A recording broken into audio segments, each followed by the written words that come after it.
¿qué tal? ¿Cómo están? Yo soy Nalu. Hi, my name is Nalu and I'm a Korean lifestyle YouTuber for Spanish speakers around the world. I have 1.2 million subscribers in YouTube and we've been doing YouTube for the past 5 years. In this video, I'm going to share with you insights, secrets, and know-hows how you can do that as well. In this video, you're going to learn about finding your audience, making your lifestyle into a content, finding ideas for original contents, how to promote yourself to brands as an international creator, right time to invest in your equipments, importance of connecting with your fans, clickbait, trust is everything, understanding offensive cultural topics, making up for your mistakes, how to deal with hate comments.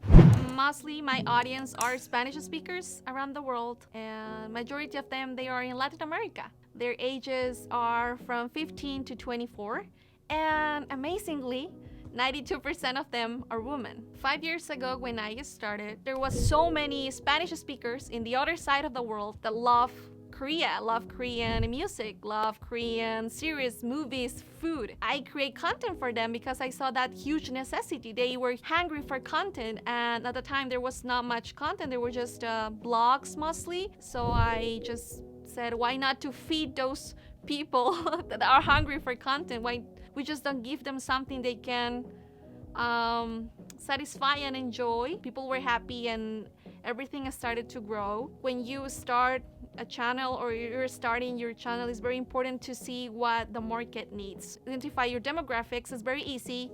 Google tells you what's your demographic, the country's age, gender, etc.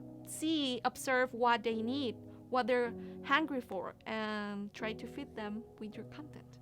I study in Korea University and I graduated from there. In the meantime, I made a lot of videos about my Korean college life. Like I told you before, always check your analytics. My audience age is from 15 to 25. They are in mid-school, they are in high school, they're in university, and of course, they want to study abroad. I offer them that opportunity to see previously how their life can be if they choose to come to study to Korea. It was not that super dramatic. It was more like a everyday life. When you're doing a daily life type of video, you might have some highlights. Maybe that day you break your pants, or that day teacher said something funny. If you put those highlights at the beginning of the first 10-20 seconds, you'll catch your audience attention and they'll tend to watch the rest of your video. And also, that funny thing, use it as a title and as a thumbnail. Cultural reactions. Koreans reacting to Latino culture in different aspects. I started with food. Why? Because we eat every day and we love food. Each country has their most loved food. We are so curious to know what other people beside our country thinks about us. Then I did videos about reacting to famous personalities, reacting to some soap operas, movies, and then I did reacting to my subscribers. That was one of the most famous videos. Actually, I sent a trend. After that, more than 10-20 other channels upload the same content in Spanish. Koreans reacting to their subscribers, and I think it worked because first, I was giving the voice to my subscribers to be in my video. We did that with my Korean friends and also with Korean K-pop artists. As a fan point of view, when you admire something, when you are a fan of something, you wish in your wildest, craziest dream that your artist, the person, your idol, had the chance to see you even 1 second. I was giving them that chance. But also, we have to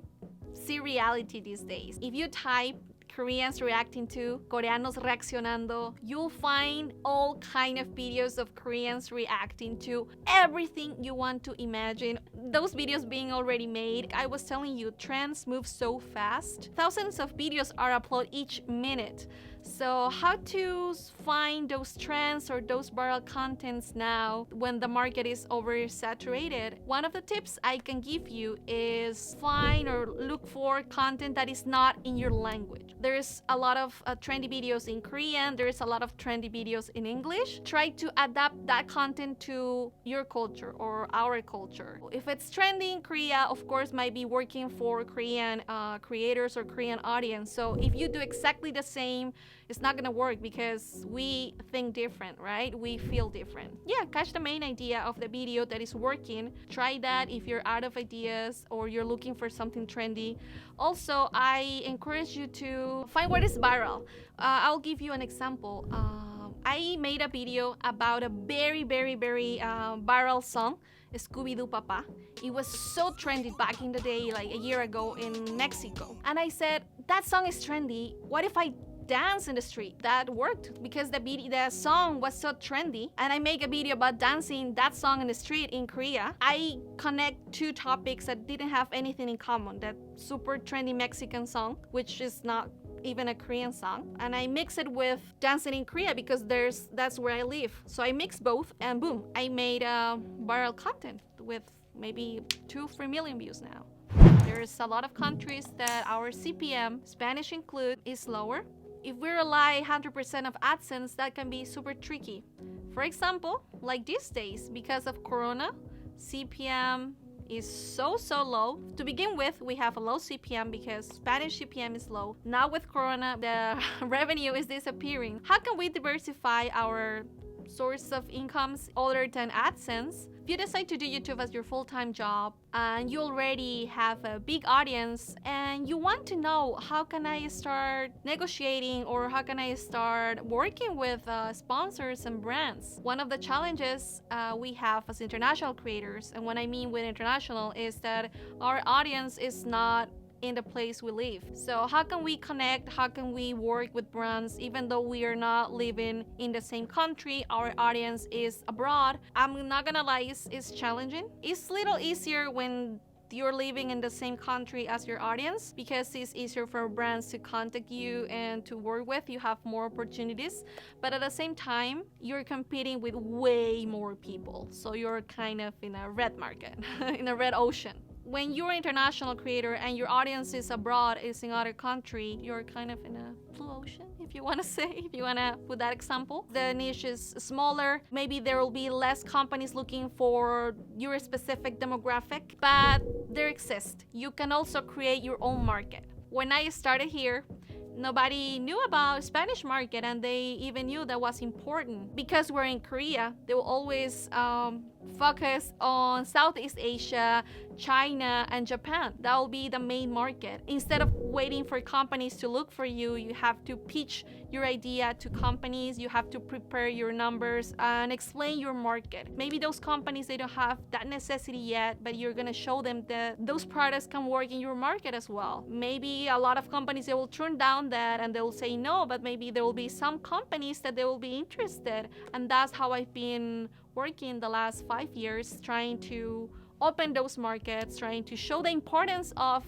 our language, Spanish. You have to be proactive and very good in taking a no for an answer. You can't take it personal. If you're just gonna be afraid of people telling you no, you're never gonna move. We new trendsetters. We're opening new opportunities, so you have to be okay with it, with doors closing, because next door can open. You might be wondering what kind of companies I've been working with. Majority of them were like cosmetics, beauty related, games, and even though university, I work with my universities to show you that possibilities are endless. How can a university be interested in working with a YouTuber? Well, that happened. They didn't make a post saying they need a Spanish speaker YouTuber. I talked with my professor, I show them what I was doing, and I tell them about this opportunity, and it matched perfectly with what they were looking for, but they didn't knew exactly at the time, and I came with that idea, and that's how we end up working with Korea University. Let's talk about equipment. You know how many times I heard a lot of friends around me telling me, Nalu, I want to start a YouTube channel. I swear I'm gonna start. but you know what, I'm saving for this super camera, like $2,000, $3,000, or I'm waiting to buy my full equipment. So I'm gonna save enough, and then I'm gonna start, and then I'm gonna start, and then I'm gonna start, and they end up never starting. Actually, I already lost the count how many times I listen to those stories where they want to start, but they're waiting to have the right professional equipment. And it's true, these days you can find so high quality content, movie quality, television quality content on YouTube. And you might feel like, oh my God, if I don't set to those standards, if I don't have those super quality, amazing cameras, how can I dare even to start a channel? Those channels exist and they satisfy a certain audience, but also people understand that if you are an independent creator and you don't have those super high quality equipments, they still can enjoy your content because they wanna watch you, they wanna see you. From the bottom of my heart, I'm telling you, for all those people that ever tell me, Nalu, I wanna start, but I'm waiting, I'm saving for, is just start. Think about it as an MVP, like I'm telling you. For me, it was the cheapest way possible. I promised myself I'm not gonna spend a cent, a won, a dollar on YouTube if YouTube is not giving it to me. I promised myself that the first camera I'll buy is the camera I buy with the YouTube money. I'm not gonna invest anything. What I suggest you is, if you don't have those fancy equipments, at least buy a good cell phone and then you can upgrade your camera. Of course, if you have the money, why not invest in a good equipment? But I said content is key. One important thing is, when you already are having that audience, you're already earning that money, try to invest more in your equipment.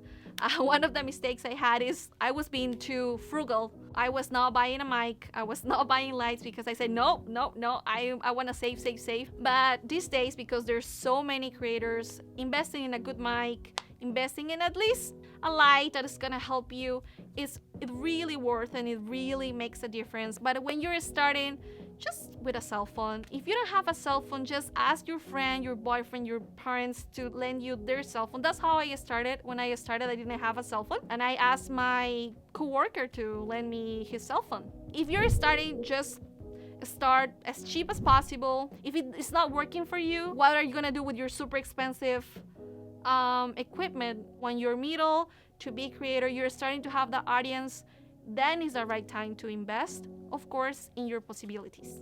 I think it's really important to be relatable to your fans and the people that watch you. One of the things I found how to engage and keep in contact with my audience is, I have sometimes during my videos these random crazy TMI moments, and that's how I am. And I will show those moments just to my sister or to my family, but I choose to show them to my audience as well. And I feel that that makes a very intimate, very funny time between us. And also these days, I found that showing your real side, and when I say real side, I mean, you know, we're humans and not everything is happy moments, not everything is positive and beautiful days.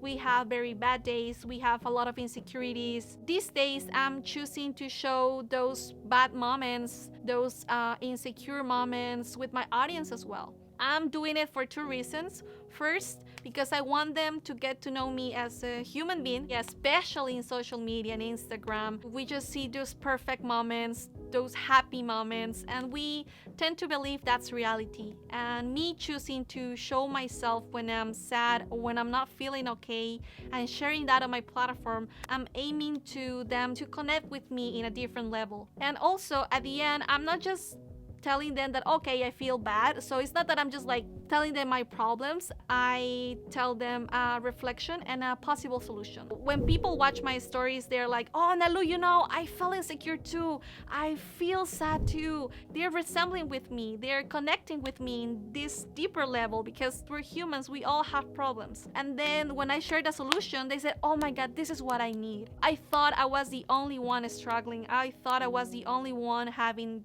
these kind of problems. They see me having also these harsh times. They connect with me and we find a solution together, because I believe you shouldn't stop just complaining. You should find a solution. And that's why I create content. I want them to find their solution for their problems as well. That's my new, the new thing I'm trying. Show myself in the good and the bad, and in the bad trying to guide them with some tips so we can grow as a community and we can connect as humans as well.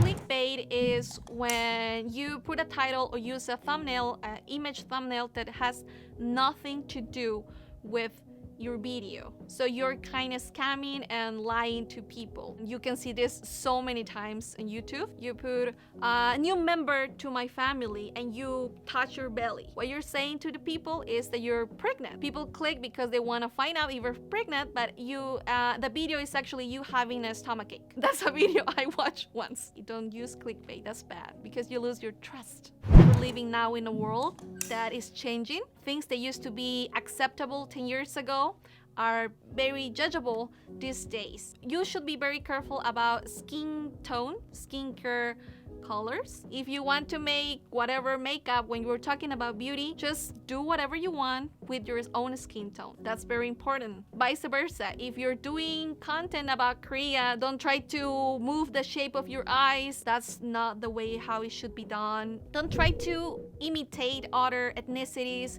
Just be yourself and get inspired by the culture, but don't try to imitate it. That is just weird, and instead of people following you, they will just start to criticize you. Apologize. The apology has to be honest. Don't try to make excuses. So if you say, no, but I didn't know about it. It's not my culture. I don't know. It's those Koreans, they don't know. Just trying to make excuses, trying to put the fault in the other, or trying to defend yourself too much. If it's not an honest apology, people will end up noticing, they will not support you, and that apology is gonna turn against you. If you lose trust, it's very hard to have it again. As human beings, we tend to focus more on the negative. That negative comment sticks in your head. We are like that. That's our human nature. So what I do is, for every hateful comment that I read, I'll focus on 5 positive ones and I'll reply to the positive. And the second thing I do is I understand that no one that is more successful than you will have the time to write something negative. People that is more successful than you, that is happier than you, they're enjoying their life. They are doing their projects. They're chasing their dreams. They're enjoying the moment. They don't have time to just write a hateful comment. The people that actually are doing those hateful comments, they're writing those nasty things to you, they're sad. So actually I feel sad for them. Last tip that I give you is, the only thing you have to care is that they are talking about you. You're making them feel something. Maybe it's positive, maybe it's negative, but they're feeling something. So be happy, at least they're talking about you. You're a hot topic.